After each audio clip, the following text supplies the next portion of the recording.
Hello everyone, welcome back to another video here. So today we're going to be discussing a little bit of Night Rain. Y'all are going to be seeing a failed Night Rain run in the background. As my video for this week, there is going to be, so first and foremost, I will be streaming on Sunday from the usual from 4 o'clock to 7 o'clock. I still have yet to decide what exactly I'm going to stream. It'll most likely be Hades 2. Since y'all seem to have like me streaming some Hades 2 last time, so and I still have all achievements to do, so we're gonna go ahead and try to do. We will probably do some Hades 2 most likely, but do not be surprised if I pull up with God of War 3 remake or well, not remake, sorry, God of War 3 remaster, or maybe something a little bit different.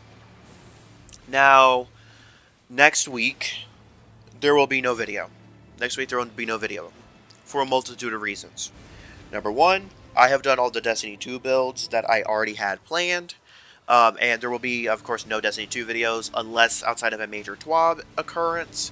Those will not, so no Destiny 2 videos until, June happens. Um, and, Operation Sherpa and that sort of thing is released.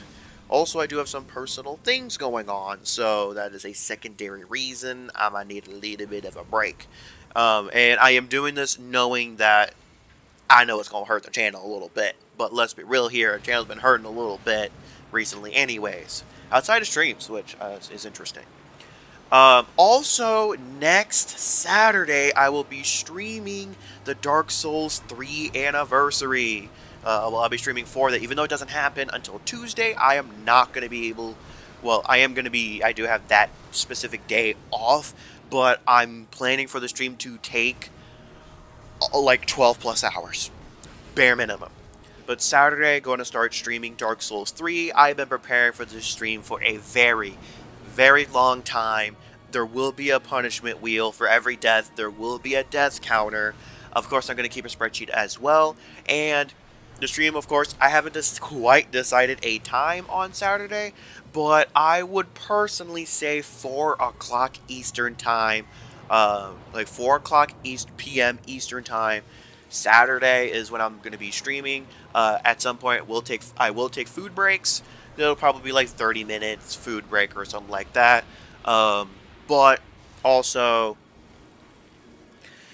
if it runs on for too long, I might have to take a nap break due to I am already kind of operating at peak exhaustion and stress levels, and I'm trying. Hopefully, I can get some pretty good rest leading up to that stream. Otherwise, it is very possible I might crash during it. So we would take a break for a 2-hour sleep session, and then I would come back and continue on. This is not the first time I've done this. I did this for Root of Nightmares as well, from Destiny 2. So this is not my first time doing this necessarily. After that, we'll see where the wind takes us. April has nothing planned in terms of content necessarily, because all the games come out in May basically. So yeah, there's all of that. I might make a video on Hades 2 bosses rank, or like a tier list or something like that. I might get a couple tier list videos coming soon to your home theater. Now let's talk about Night Rain and what I would like to see from Night Rain 2. First and foremost, I want the Elden Ring to be dropped. I think my biggest criticism of Night Rain is the Elden Ring reusage, like massive amounts of reusage. In terms of almost all of the bosses are from Elden Ring, which I'm not a huge fan of. As y'all know, Elden Ring does not rank that high up to me personally on the Souls game list. So, of course, this is going to be subjective, but it was really nice to see bosses like Gaping Jaw, Nameless King, Dancer, Boreal Valley, Smelter Demon. It was nice to see some of the old bosses returning. I am kind of sad that we saw no old weapons returning, like Straight Irithyll Sword, Lothric Straight Sword. Also, some boss weapons could be added, like Sister Frida's Scythe, Gale's Greatsword. There's a lot of opportunities here. Um, Also, washing pole, even though Nagakiba is basically the washing pole, but I love me a good old washing pole. Um, Also, Dark Moon Greatsword. Like there is still a ton of untapped potential in in the Souls franchise. Um, the first thing I would like to see is actual map variety. When you've been playing when you play Night Rain for so long, um, I'm not saying been playing because I'm completely done with the game basically, and been for a long, like I've been done with Night Rain on PC for a very, very, very long time. Excuse me, but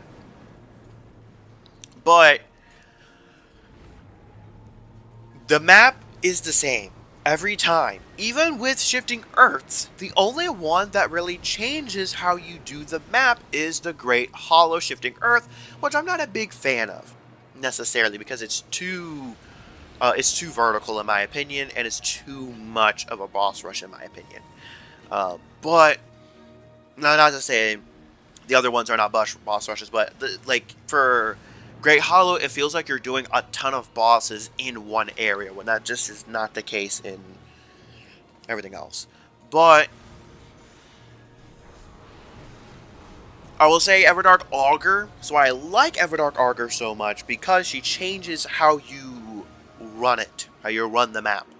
Meanwhile, in pretty much every single iteration of the map, it doesn't actually change. It can change your routing for sure, but it doesn't change the way how you play the map. It's similar to if you like PvP, Destiny 2 Crucible, and you only play 3v3. The map changes, your opponent changes, but when you've been playing 3v3 for so long, you're going to get tired of seeing the same thing. So that's kind of where I'm at in terms of maps. I'd like to see map variety. If, like with the Shifting Earths, the crater should be the entire map. Rotted Woods should be the entire map. I'm not saying that the Rotted Woods as a whole should be Scarlet Rotted entirely, but like it shouldn't be a Scarlet Rot Fog Fest the entire time. But there should be pockets of in the Rotted Woods where there is no rot. And then City. The whole entire map should be a city. The whole entire map should be a city. So, why are we doing, I would like to personally see a lot more map variety in a Night Rain 2. Now, in terms of loot, I don't think much about Night Rain needs to be changed. I think certain things need to get buffed and nerfed, but I'm not really going to go too much into detail there. Because I would like to talk a little bit more about the relic system. The relic system is really, really bad. And I think every single Night Rain player would agree that the relic system is horrible. Which is why so many people rely on boss relics, because you can't really make a build out of theoretical relics that you will never get. And that's why Balancer relics are so prominent, because, even though they don't stack, they're the only things that most people can reliably obtain. Speaking of boss relics, in Night Rain 2, I would like to see boss relics actually being worthwhile using. Because, especially at this stage in the game, really only Balancers, Caligos, Sentient Pests in some situations, and those are the only ones that I've ever seen used. By the way, in recent time, I've only seen Balancers and a little bit of Caligo. I have not seen Sentient Pests in a very long time. However, I do recognize Iron-Eye had built into Poison quite a bit, so obviously an Iron-Eye might want to run that relic instead. And I have not seen Holster's relic at all. So, it was good at one point, but I have yet to legitimately, in all of my hours on PC, I have never seen anyone using Holster's relic. Except for maybe a certain someone, you know who you are. Shoutouts to you. You played Night Rain for way after I quit. But I think he's used it once or twice. But outside of that, I've never seen a random use it, ever. Um, but, and that includes the Everdark Relics as well. The Everdark Relics are awful except for Balancers. For the most part, Augurs has a very, very niche use case. Very niche use case. It's useful for Augur herself, and pretty much no one else.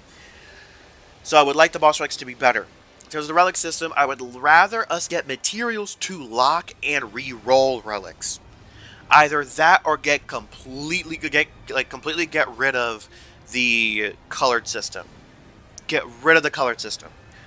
Also, almost like a lot of the characters have really bad character-specific relics. For instance, Executor. If you don't use the curved sword, the only one that's useful is Roaring restores HP. Recluses are also generally bad. The only one that I like of Guardian is his ult, and the one that extends character skill duration. However, a decent amount of his relics are pretty solid. Raider. Raider probably has the worst set of relics. Because Totem lasting longer is a pain in the ass. Because, one, it counts as the ground still. So you will still get hit by boss ground AoEs on top of it. And, like, it's absurd. It's absurd. And it's also extremely in the way and whatnot as well. Now, transitioning to characters. Do I want to see a completely new suite of characters? I'm going to say yes. I'm going to say yes. Because it was fun learning Undertaker when she came out. And it was fun learning all the characters when, this game released. I would personally like a new suite of characters. I don't mind having similar themes, but, I wouldn't mind a new suite of characters. I think a new suite of characters would be in order for a sequel to Night Rain. If you don't want to have the characters, these Remembrance quests I think should have an outfit that is actually pretty different than the character's original look. Looking at you, Wilder has the most minute change. Meanwhile, Raider has one of the most drastic changes in a way. So there's that. Now, the last thing, besides, of course, I'm not really going to talk about the Night Lord specifically. I do not want to see any of them return in a Night Rain sequel. I'm going to give y'all 3 bosses from each of the old Souls games that I have played that I would like to see. I would like to see, I think, should be added. And of course, these can be divvied up between Night 1 and Night 2 bosses. Well, I'll give a boss 2 bosses that I think should be Night 1 and 2, and a boss that I think could be just a good field boss. Now, for Dark Souls 1, and of course, this is not counting any bosses that are already in the game, my first vote is going to be Sif. Great Wolf Sif. I think it'd just be peak to have Sif back in which shape or form, and the details of whatnot. Do I think it will work necessarily? Maybe not. I think Sif is going to be my vote for a field boss. It's going to be a way less annoying Radagon, the Red Wolf Radagon. So I think having the Wolf Sif would be absolutely fantastic as a field boss. Now, the 2 that I would say, one of them is going to be kind of mad controversial, probably. But they're the set that I think... One's going to be Bell Gargoyles. I think Bell Gargoyles would be a great fit for like a Night 1 boss. And I do think the 4 Kings would be a good addition to for a Night 2. But I will say I do not expect 4 Kings to be possible. So my other option would be the Capper Demon. And yes, that's with the dogs included. So, I know those are just some hot-ass takes. But if you want a singular boss, if you're doing Bell Gargoyles for the first one, and then you want to do a singular boss later, I would personally do Seath the Scaleless. That's the one that I would do. By the way, I'm not saying Ornstein and Smough for a reason, because that would feel like a copycat, at least for people that did not play Dark Souls 1, that would feel like a copycat to the Demon Princes of the first game. So that's kind of the big boy reason. And also, what do you do there? Either you kill Ornstein and Smough, and then they just jump off and fuck off later. Like, I'm not a huge fan of doing that. So that's why I did not pick Ornstein and Smough. So my choices, to reiterate for Dark Souls 1, Great Wolf Sith for being the field boss, and then Bell Gargoyles and Seat the Scaleless as Night 1 and 2, in whatever order you want. For Dark Souls 3, in my opinion, I would have... My choices, of course, are going to be Gale, Sister Friede, and Vort of Boreal Valley. Vort of Boreal Valley being a field boss. Of course, Sister Friede and Gale being Night 1 or Night 2, or both of them realistically Night 2 bosses. You could realistically have the Dark Souls 1 bosses being Night 1, and then you could have, Gale and Sister Friede as Night 2. A Sister Friede would give you that, split aggro type of boss, but Gale works surprisingly well in a co-op manner. The reason why I did not pick Dark Eater Midir is because of the head situation. And the fight is really, really bad in Seamless Co-op. It was perfectly fine in solo, but in Seamless Co-op, Midir is a terrible fight. So that's why I did not choose Dark Eater Midir. But, those would be my choices from Dark Souls 3. Be Gale, Friede, and Vort of Boreal Valley. Now, from Elden Ring, before I cycle back to another game that I would really like to see something from, even though Sony won't let it happen. From Elden Ring, because there are bosses that are missing somehow, that are quite enjoyable, and I mean more remembrance bosses. I would like to see either Fortisax, Placiduceax, or Bale. Not all three of them, only one of them. And they gotta be a Night 2 boss. My personal choice would probably be Placiduceax, because Fortisax acts very similarly to, I think the dragon's name is Lanisax, the Night 2 boss for Gaping Jaw. I'm pretty sure it's the dragon boss. It's also the older Evergaol boss. That boss behaves very similarly to Fortisax, so I think if I had to choose, I would choose Placiduceax. And the main reason why is Bale doesn't feel right without Igon's Curse You Bale and Bale's whole arena. So my pick is going to be Placiduceax, or either a Night 1 or Night 2 situation. And if you want to do a little bit of enhancement, have them split into two briefly, like in half, and then have them rejoin back together for certain attacks. I think that could be quite cool. Another boss that I would like to see return is Golden Shade of Godfrey, because I like that boss. That is it. It's because I like that boss, and I think Golden Shade would work. Golden Shade of Godfrey's Golden Shade, I think would work extremely well for a field boss. And then my last one would be Rennala, Queen of the Full Moon. Either Night 1 or Night 2 boss. Probably Night 1, and then I would say Placiduceax for Night 2. So those are bosses. Now, y'all know what game I'm going to mention. Bloodborne. None of the weapons would work properly for Night Rain 2. However, again, this is only if Sony allowed it. You could have a character that has a similar mechanic to the gun parry, but maybe make it a crossbow or something like that. Also, how cool would it be in a Night Rain 2 to have access to, like, the church cannon, to have, like, access to some guns and whatnot as well, like, some guns and shit. But, I digress.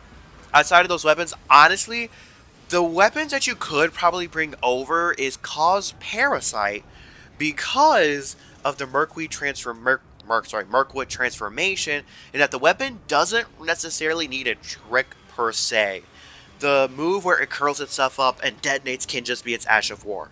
I would say the Beast Claw, when you're in beast mode, could also work as well. And I think Lugwood's Holy Blade could also work, but you'd have to leave it in the tricked form as well. But a lot of the trick weapons don't quite work super well in the sort of format. So I would see Cause Parasite and Beast Claw come to Night Rain 2. Now, in terms of bosses, again, this is a fever dream. Will not happen.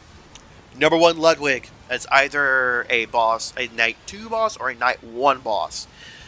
I think Ludwig works decently well with multiple people. I think most of the hunters would not work. I think Cleric Beast is the perfect field boss fit. He's a perfect field boss fit. My secondary boss choice? That's difficult because part of me wants to say Dark Beast Pearl because I love it so much. But a lot of Bloodborne's bosses don't work super well in co-op. So I think I would probably go with Shadows of Yharnam. I think I would go with either Shadows of Yharnam or Yahar'gul. Well, it's not Yahar'gul. One Reborn.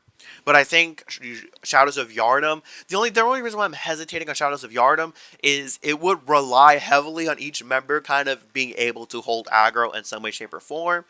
That being said, this game's not Night Rain by default. It's not foreign to triple bosses. But I think Shadows of Yharnam is the only one that you could kind of make work. So that's my opinion on that. Now, something to notice here, I have picked a relatively early game boss for the field boss, Vort of Boreal Valley, Renala. She's relatively early game. She's kind of she's mid game. She's not. She's late early game. She's late early game.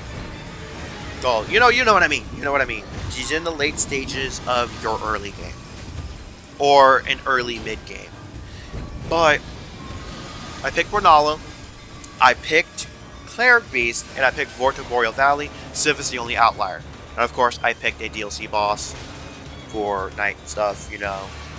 With that being said, they haven't done a DLC. They haven't brought. No, yes, they did. Artorias. They brought a DLC boss. And Dancing Lion as well. If I were to pick a Shout of the Erdtree boss to come to a Night Rain DLC, I would personally pick Ramana, Saint of the Bud. There are no bosses in Night Rain currently that even deal Scarlet Rot. So I think that could be interesting. Would it be toxic? Yes, but we have poison, so why don't we have Scarlet Rot? So, yeah.